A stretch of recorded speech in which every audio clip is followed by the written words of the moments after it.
राणा सांगा पर जारी सियासी घमासान के बीच सपा मुखिया अखिलेश यादव शनिवार को सपा सांसद रामजीलाल सुमन से मिलने उनके आगरा स्थित आवास पर पहुंचे।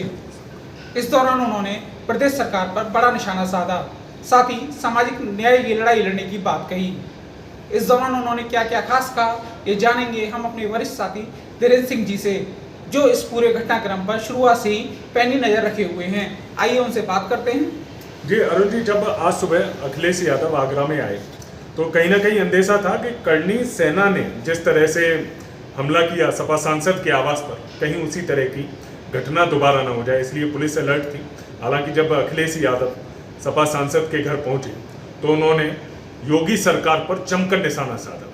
सपा सांसद ने कहा, सपा सांसद और अखिलेश यादव के बीच बात हुई। इस दौरान अखिलेश यादव ने कहा कि ये करनी सेना नहीं, योगी सेना थी और पीडीए को डराने की एक साजिश है, इससे हम डरेंगे नहीं। उन्होंने इस दौरान आगरा से सामाजिक न्याय की लड़ाई लड़ने का भी ऐलान कर दिया। अखिलेश यादव ने ये तक कह डाला कि जो ये हमला हुआ, सपा सांसद के घर पर हमला हुआ, उसके लिए सरकार ने फंडिंग की। अब जो अखिलेश यादव ने सामाजिक न्याय की लड़ाई लड़ने का ऐलान किया है, इसमें आगे क्या होना है ये भविष्य तय करेगा। जैसे कि 26 मार्च को सबसे पहले सपा सांसद के आवास पर हमला हुआ, उसके बाद 12 अप्रैल को रक्त स्वाभिमान रैली का आयोजन किया गया क्षत्रिय समाज की ओर से। इसके बाद लगातार तीखे बयानबाजी दोनों ओर से हो रही थी। सपा सांसद जहां दो हाथ करने के लिए मैदान तैयार होने की बात कह रहे थे, तो क्षत्रिय महासभा ने भी कहा था कि हम भी तैयार हैं। इसको लेकर शहर में टकराव की आशंका थी, पुलिस प्रशासन पूरी तरह तैयार था। ऐसे में आज क्या स्थिति रही शहर में? सुबह से ही सांसद के आवास पर समर्थकों की भीड़ जुटने लगी थी।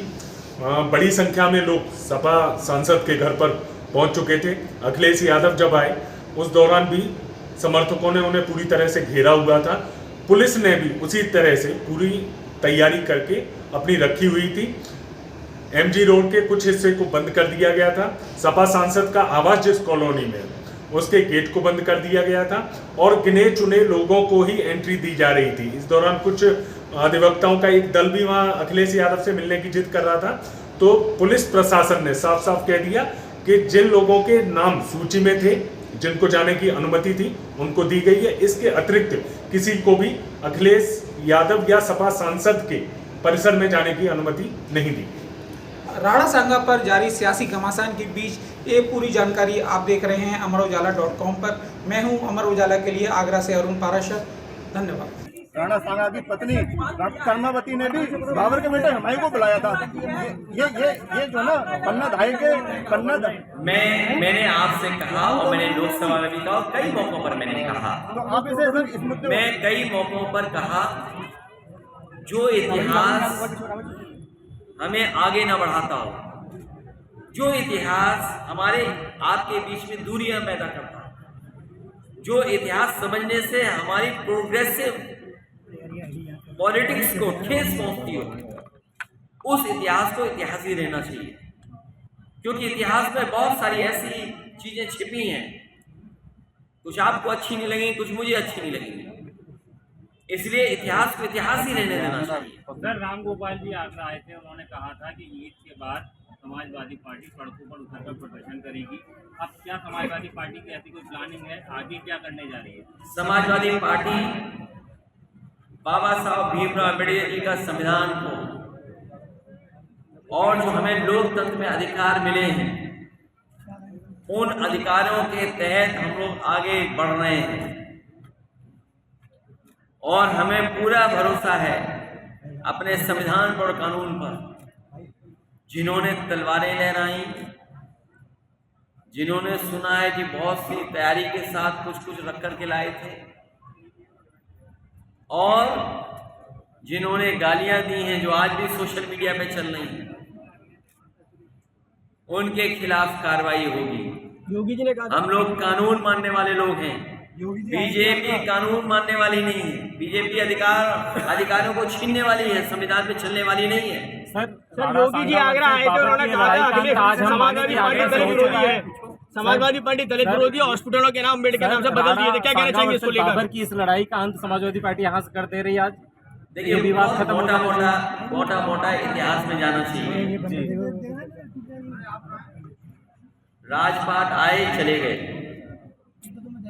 कभी किसी का राज था, मुगलों ने राज कर लिया, फिर मुगलों का राज चला गया, अंग्रेजों ने राज कर लिया, फिर हम सब हिंदुस्तानी मिलकर के अंग्रेजों को हटा दिया, अब फिर हम सब लोगों को मिलकर के भारतीय जनता पार्टी बांटी। सर योगी जी आगरा आए थे और उनके द्वारा बताया गया है कि अम्बेडकर हॉस्पिटल का नाम बदल दिया गया था, वो दलित की राजनीति कर रहे हैं, क्या कहेंगे इसके ऊपर? पहले तो एक बात दिमाग में आप डाल लो, योगी जी को कुछ नहीं आता है। आपको याद है उन्होंने सदन में कहा था 46 में 56,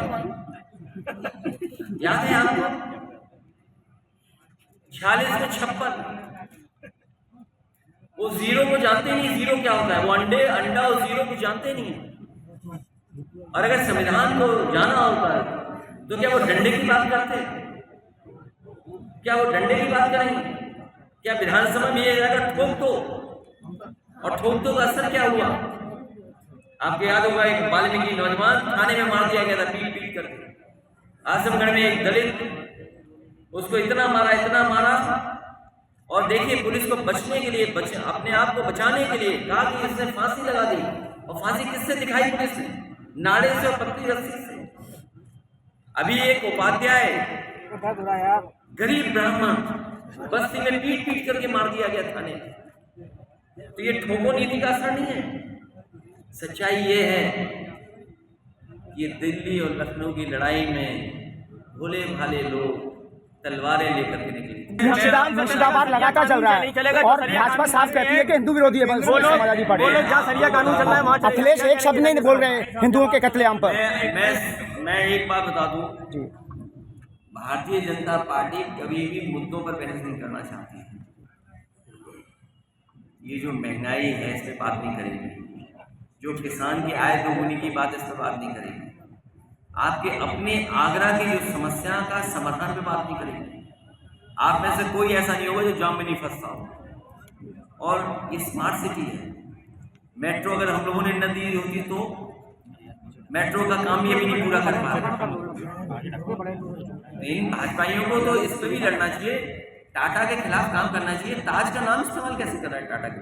सर योगी जी ने कहा धरना क्यों नहीं दे रहे हैं? मुर्शिदाबाद पर स्टैंड क्या बॉस आपका? मैं आपसे जानना चाहता हूं कि कभी आपने सोचा टाटा जैसा इतना प्रतिष्ठित ग्रुप सर इतने बड़े पैमाने पर लाखों लोगों को नौकरी रोजगार देता है, हमारी देश की अर्थव्यवस्था को बहुत मजबूत बनाता है। भाजपाइयों को तो जाकर के वहाँ भी विरोध करना चाहिए। सर वो अखिलेश जी स्टैंड क्या है सपा का मुर्शिदाबाद पर?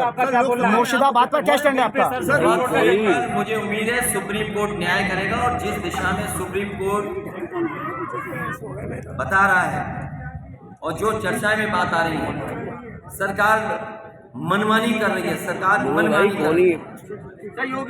ये मन विधान से चलने वाले लोग हैं, संविधान से चलने वाले लोग नहीं हैं। अगर आप ये वीडियो YouTube पर देख रहे हैं तो हमारे चैनल को सब्सक्राइब करें और बेल आइकन को दबाना ना भूलें। अगर आप Facebook पर ये वीडियो देख रहे हैं तो हमारे पेज को लाइक करें।